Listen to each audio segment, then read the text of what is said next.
What's going on, guys? It is Dwayne Charles, your blue collar Calvinist. Click like, share this video, comment. I'd like to hear your thoughts on this. This weekend we were out at the farm. We were getting the deer feeders ready, clearing out a bunch of old cedar trees and mending fences and doing the things, well, you do on a farm or a ranch. And as we were coming back off the land, there was a politician there waiting for us, wanting our vote. When I asked the gentleman what he was running on, he said that he was running on the issues that on the culture issues against child mutilation and abortion and a lot of the hot topics today.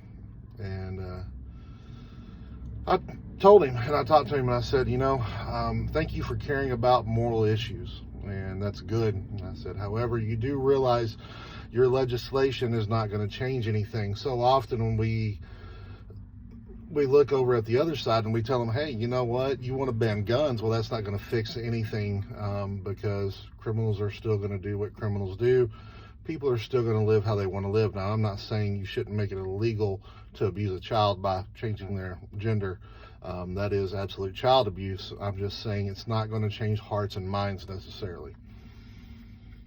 It's going to take the church, and it's going to take the church at a local level. And it's going to take local level voting as well. And our church members running for offices at local levels to have a bigger voice. When local government reflects the church, it makes a bigger impact. Presidents, they do a lot of good or they do a lot of damage. But all in all, when local communities have a godly moral outlook, and it's the vast majority of them, that's what our bigger government's going to look like as well. It's got to start at the local level before anywhere.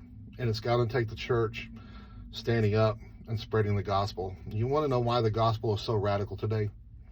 Why it's so jaw-dropping and so strange to some people and so unbelievable to some people, while they look at a baby being murdered and say that's normal?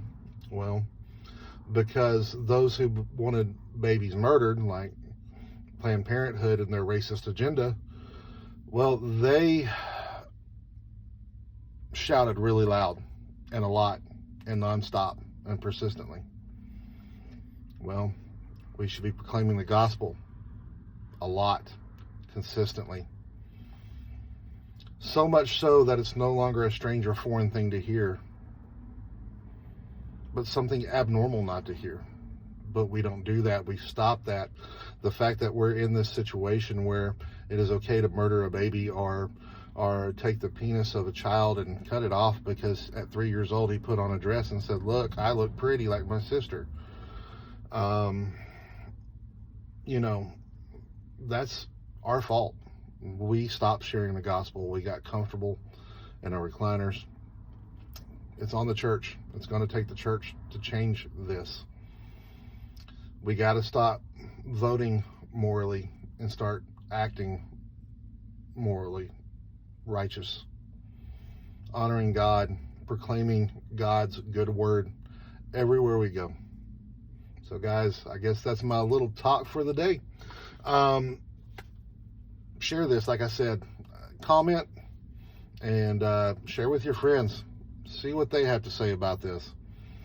Because if we don't start acknowledging the truth that kids are being mutilated and babies are being murdered, and we have a lot to do with it as a church, then the problem is going to persist. We've got to know our role and what we played and do something about it. Guys, I love y'all. I'm your blue collar Calvinist.